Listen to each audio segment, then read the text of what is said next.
She stood on the edge of the clearing, the moonlight slicing through the trees like a silver blade, and watched him approach the ramshackle house they had built together, once filled with laughter, now hollowed by silence. He clenched his fists, his heart pounding not from the walk, but from the fear of what he might say. The wind carried the scent of damp leaves and the faint sound of a dog's distant howl, echoing the loneliness he felt inside. He had come to bring her home, or to lose her forever. She turned and looked at him, her silhouette trembling. Her eyes, once warm, were cold now. The camera of memory flashed, the day they married, the fields of green around the house, her laughter as they planted their first crop of vegetables. All of it seemed like someone else's life. He swallowed the knot in his throat.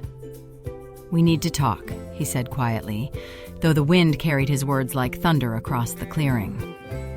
She did not move. She remained still, as though rooted in the ground by something heavier than regret. "You left," he said, his voice low but steady. "You came here, and now you're living like a stranger in our life." She turned away again, the moonlight revealing the lines of worry on her face, lines that had not been there when he first fell in love with her. He remembered how she had smiled then. Now she looked like someone afraid of her own reflection. Her mother's voice echoed in his mind. "She must come back. You two belong together." And his mother-in-law's words, "There is no divorce. I will never allow it." He had heard them, felt them, carried the weight of them like stones in his pockets. He had believed in their promises, believed in their future. But something changed. Something broke. He stepped closer, boots crunching on the dead leaves. The house behind him stood silent, the door slightly ajar. He could see their old garden plot beyond, empty, weeds sprawling free, the tools rusting. "We could have done this together," he said, gesturing toward the plot. "Traveled less, borrowed less, planted more. We could have built this life slowly, carefully, but you walked away." She finally spoke. "You don't understand." Her voice cracked. "It's not just about the land." He felt his heart twist. Of course he didn't understand. He never had. The loans he took, the nights he came home late, the pressure to give her a child, all of it was his burden, but also theirs. She had carried silent sorrow while he carried debt, and now her silence felt like accusation. "I tried," he said. "Every day I tried." The gust of wind rattled the eaves above them. He looked up at the roof, patches of moss crawling like insects across the tiles. "And now you want to leave. You want a divorce." Her lips parted, then closed again. She did not deny it. He felt as though a trap door beneath him had opened. The ground dropped.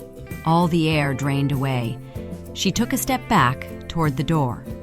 The moonlight framed her delicate shape, fragile and resolute at once. "I cannot stay like this," she said, and the words struck him like a blow. "I'm tired of being silenced, tired of the empty plot, tired of the waiting for a child that never came." He saw it then, all the nights when she watched him leave, when she stared at the ceiling instead of sleeping. He had been blind or unwilling to see. His mother-in-law appeared at the doorframe, her face stern in the silver light. Her voice rose, cutting the night. "You will not leave my son. You will not divorce him." The mother's figure seemed enormous in the quiet house. He felt caught between them, between the two women who shaped his world. He reached out to his wife, but she stepped away. The space between them seemed to stretch into an abyss. "What about me?" he asked, his voice barely more than a whisper. "What about what I feel?" She didn't answer. She looked at the ground. The wind stirred the dry leaves.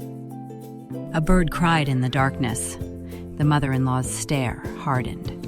"You owe debts, financial, moral, familial. You will not throw it away." He clenched his jaw. He owed everything, yet he felt he was losing the one thing he wanted most, her. She moved past him into the room and closed the door softly. The hinge creaked like a sigh. He remained outside, the clearing cold now, the moon high and indifferent. His breath came out in frost-white clouds. He realized that by trying to hold on, he might be the one letting go. The land, the garden, the house, they were all symbols of a promise he had failed to keep. The mother-in-law stepped beside him, quiet now. "She shall return," she said in a calm that frightened him more than anger. "We will wait." He looked at her, at the door behind him, at the darkness. He wanted to say something, to fix it, but the words died in his throat. What could he say? What could he do? He paced slowly, circling the house, touching the doorframe, the windows. The memories pressed in. In the garden, he paused beside the resting shovel. He knelt and touched the handle, worn smooth by their hands. They had planted cucumbers here, melons, lettuce, dreams taking root in soil. Now the soil lay fallow beneath a blanket of weeds. He closed his eyes and felt the weight of the past settle on his shoulders. He rose, brushed off his pants, and stood facing the house. In that moment, he decided he would stay. He would speak. He would dig the earth and water the plants. He would repay the debts. He would prove his love not with words, but with hands in the soil, brow glistening in the sun. He thought of her voice. "We can live happily even without a child." And the mother-in-law's warning, "Don't make me come down there again." He accepted the challenge. He reached for the door handle. The wood was cold. He paused, knowing that what he was about to do would change everything. He would step inside and face the two women he loved and feared. He would try to rebuild what had been broken, and if she would not come back, he would still plant the garden, live the life they had once dreamed. He hissed a breath and turned the knob. The door swung open. The moonlight spilled into the room, painting the walls pale. He entered slowly, every step echoing. He found her standing by the window, the night behind her like a cloak. She looked at him. He saw the tears in her eyes. He saw the fragile hope. He spoke. "I'm here. I won't let you go." The silence stretched, thick and trembling. Then she whispered, "I don't know if I can trust you." And he held out his hand. She hesitated, then took it. The mother-in-law watched from the doorway. The night outside held its breath. He realized that the decision he made, this moment, was the turning point. If he failed now, everything would collapse. If he succeeded, maybe, just maybe, they could return to the clearing, plant the seeds together, build something real. Then he squeezed her hand and said, "We start tomorrow." She nodded, barely. He helped her step toward the door. The wind died for a moment. They emerged into the moonlit garden. He picked up the shovel. She looked at him. He looked at her. Together, they would face the debt, the silence, the choices. The moon witnessed their vow. The weeds stirred like ghosts of the past. He took the first stroke of earth, and she stood beside him. The night held a promise, not of instant happiness, not of perfect peace, but of effort, of sweat, of time. He would not ask her to forgive yet. He would earn it, and she would decide whether to stay. The mother-in-law turned away, the clearing quiet again. In that quiet, he listened to his heartbeat, loud against the night. He planted the first seed at moon's edge and waited for dawn. The morning light spilled over the valley like a slow-moving river of gold. The garden was still wet with dew, each drop clinging to the new seeds they had planted under the pale moon. He stood there, quietly, watching the mist rise from the earth. She came out of the house, her hair loose, her face soft, but unreadable. For a moment, everything looked peaceful, almost ordinary, as if the storm of last night had never happened. He turned to her. "We can start over," he said gently. She didn't answer. Instead, she walked to the garden bed and knelt, touching the soil with her fingertips. "It's cold," she murmured, "but alive." He watched her, thinking how easily she spoke to the earth, how naturally her hands belonged there. For the first time in months, he felt hope flicker again inside his chest. From the path beyond the gate came the sound of footsteps, firm, impatient. The mother-in-law was approaching. Her voice, before her body appeared, broke the quiet like a hammer on glass. "Are you two working already? Good. That's how it should be. A family must labor together." She came closer, her eyes sharp as morning frost. He nodded politely, but she didn't meet his gaze. Her attention was fixed on her daughter. "Did you think through your nonsense last night?" she demanded. "That talk of divorce?" The words cut through the air. The wife looked down, her hands trembling slightly. He stepped forward, wanting to shield her, but she shook her head. "Don't." She faced her mother, her voice steady. "I only said what I felt. I was angry. I was tired." "Tired?" the older woman snapped. "Tired of what? Of a husband who loves you? Of a roof over your head?" She pointed toward the house, then at the garden. "Look at what he's doing. Look at what you have. Some women would pray to have a life half this good." The husband bit his tongue. He had heard this argument too many times, from both sides. It always ended the same, silence filled with guilt. But today, something in her changed. She stood, brushing dirt from her palms. "You don't know everything, Mother," she said quietly. "You don't know what it's like to wake up every morning afraid of disappointing everyone, afraid of failing again." The older woman blinked. For a heartbeat, she said nothing. The words hung between them like smoke. Inside the house, the kettle began to whistle, a shrill sound that made them all turn. He took it as an excuse and hurried inside. The small kitchen smelled of damp wood and tea leaves. He poured the water, hands shaking. Behind him, he heard their voices again, lower now, almost tender. Maybe they were finally talking instead of fighting. When he returned, they were sitting together on the steps, side by side. The older woman was holding her daughter's hand. It was an image that both comforted and frightened him. Peace between them often meant decisions had been made without him. He handed them the tea. "Drink," he said, forcing a smile. "The soil is waiting." They drank in silence. The sun climbed higher and the mist thinned. Birds began to sing in the trees. It could have been a perfect morning, but beneath the calm he felt something shifting, like the slow cracking of ice beneath his feet. She looked at him with eyes that were no longer cold but distant, as if she had already chosen a path he couldn't see. "I'll stay for now," she said softly, "but I need time." The mother-in-law started to protest, but he raised a hand. "It's enough," he said. "Let her breathe." The older woman stood, frowning. "You're too soft," she muttered. "That's why she doubts you." She walked away, leaving them alone again. He sat beside his wife. The garden shimmered in the sunlight. "Time," he repeated, tasting the word. "All right. Take all the time you need. I'll be here."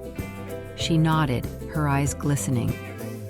For a long moment, neither of them spoke. Then she said, "Do you ever regret marrying me?" He turned to her quickly, startled. "Never," he said. "Not for a second." She smiled faintly, almost sadly. "You should." He opened his mouth, but before he could answer, she stood and walked toward the field. He watched her silhouette among the tall grass, bending to pull weeds, her movements slow, deliberate, like someone performing a ritual of farewell. He wanted to follow, but stayed still. Some distances can only be crossed by waiting. By noon, the air had grown heavy. Clouds gathered over the hills, thick and gray. The mother-in-law had gone back to the village, leaving the two of them alone again. He worked in the garden, the shovel biting into the damp soil. Every sound, the rustle of wind, the hiss of insects, seemed louder in her absence. When he looked up, she was no longer in the field. The back door was ajar. A sheet of paper fluttered on the table inside. He dropped the shovel and ran. The paper trembled in the breeze. His name was written across it in her neat, familiar handwriting. His hands shook as he unfolded it. "I need to go away for a while. Don't follow me.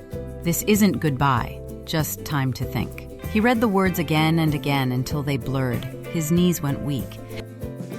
He stumbled outside, the wind picking up, carrying dust and dry leaves through the yard. "Why?" he whispered to no one. The silence answered. He sat on the step, staring at the horizon. A storm was coming. He could smell the rain, sharp and metallic. He thought of her, walking alone, somewhere beyond those hills, and fear crawled through him like ice. As the first drops fell, he stood and went back to the garden. The seeds they had planted the night before were still there, buried beneath the soil. He knelt and pressed his palm to the earth. "Grow," he whispered, "so she has something to come back to." The rain thickened, soaking him, plastering his shirt to his skin, but he didn't move. He dug, planted, watered, until the garden became mud and his tears vanished into the rain. That night, the storm raged across the valley. Lightning flashed over the hills, and thunder rolled like distant drums. Inside the small house, a single candle burned. He sat beside it, the note lying on the table. Each flicker of the flame threw shadows that danced like ghosts on the walls.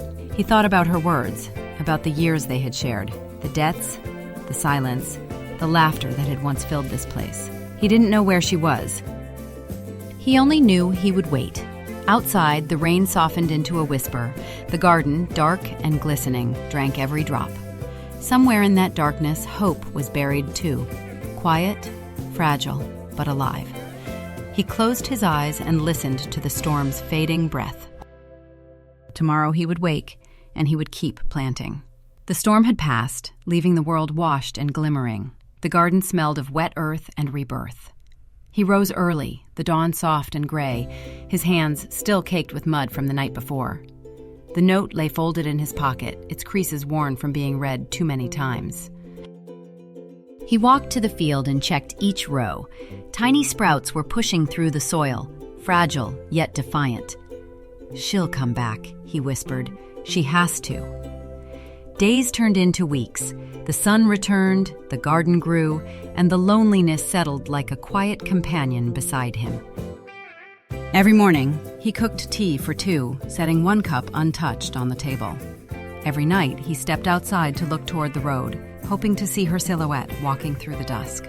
The mother-in-law visited often, her tone softer now, but her eyes still sharp. "You can't wait forever," she said. He smiled faintly. "Maybe I can." One afternoon, as the light stretched long across the hills, a figure appeared on the path. His heart stopped.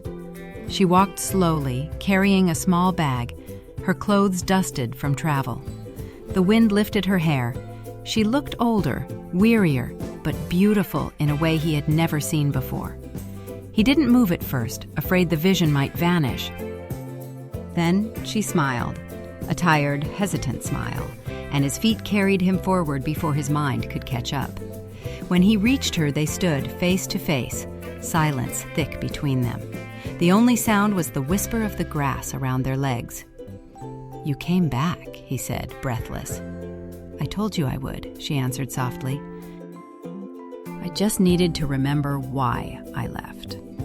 He wanted to ask 1,000 questions, but her eyes held both apology and exhaustion. Instead, he said, "Come inside, you must be cold." They entered the small house. Everything was as she had left it. The folded blankets, the teapot, the single candle burned halfway down. She touched the table, the chair, the door frame, as if reacquainting herself with old friends.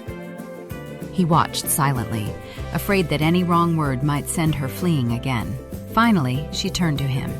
"You kept the garden alive."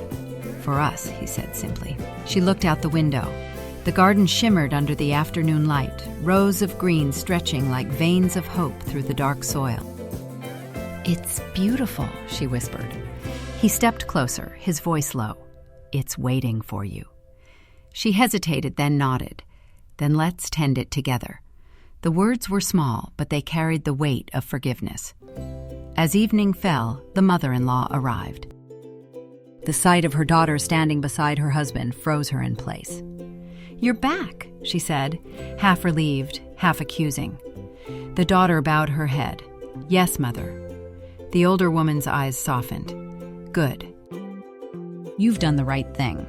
She looked at the husband and added quietly, "Don't waste this chance." He bowed in respect. "I won't." For a while, peace returned to the house. They cooked together, laughed softly, and worked in the fields from sunrise to sunset. The air filled with the scent of growing things.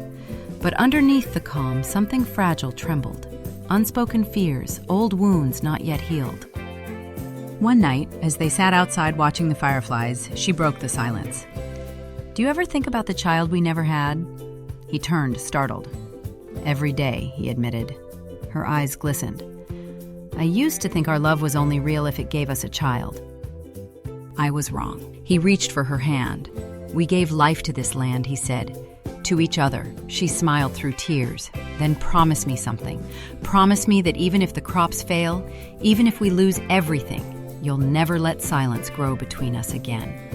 He squeezed her hand. "I promise." Summer deepened. The garden flourished. Cucumbers, melons, peppers, each plant a quiet triumph. The villagers came to buy their vegetables, whispering that the couple's land seemed blessed. She laughed again, and he thought he could finally breathe. Yet one morning, as he prepared to go to the market, she stopped him. "Wait," she said, eyes wide. "Do you hear that?"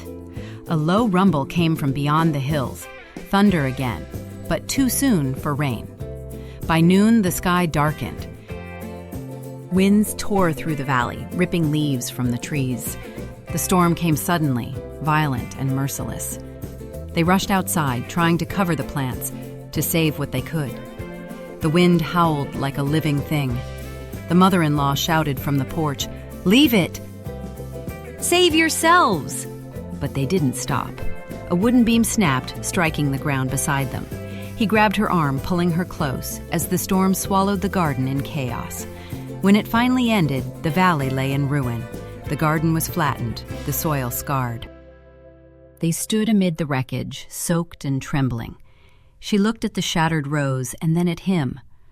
"All our work," she whispered. He cupped her face, rain dripping from his hair. "We're still here," he said. "That's enough." She fell into his arms, sobbing against his chest. The mother-in-law joined them, silent tears mixing with the rain. For the first time, the three of them held one another not in argument, but in shared survival. Days later, the sun returned. Together, they replanted, slower this time, wiser. The soil was rough, but within it lay the memory of every storm they had endured. Each seed became a promise, not of perfection, but of persistence. He watched her laugh with her mother, their voices soft like wind through leaves, and he knew that what they had rebuilt was stronger than what had been lost. That night, as twilight wrapped the hills, he and she stood once more in the garden. The first stars blinked awake overhead. "Do you still think about leaving?" he asked. She shook her head. "No," she said, "because every path away from here would only lead me back." He smiled, the lines of worry finally easing. "Then we're home," he said. "We're home." She leaned into him, the scent of earth and rain still clinging to her hair. Around them, the night hummed with crickets and the soft rustle of new leaves. The garden they had planted together glowed faintly under the starlight, alive again. It wasn't perfect, nothing ever was, but it was theirs. And as they stood there, hands intertwined, they both understood. Love doesn't need to be flawless to endure. It only needs to be tended, like a garden after the storm.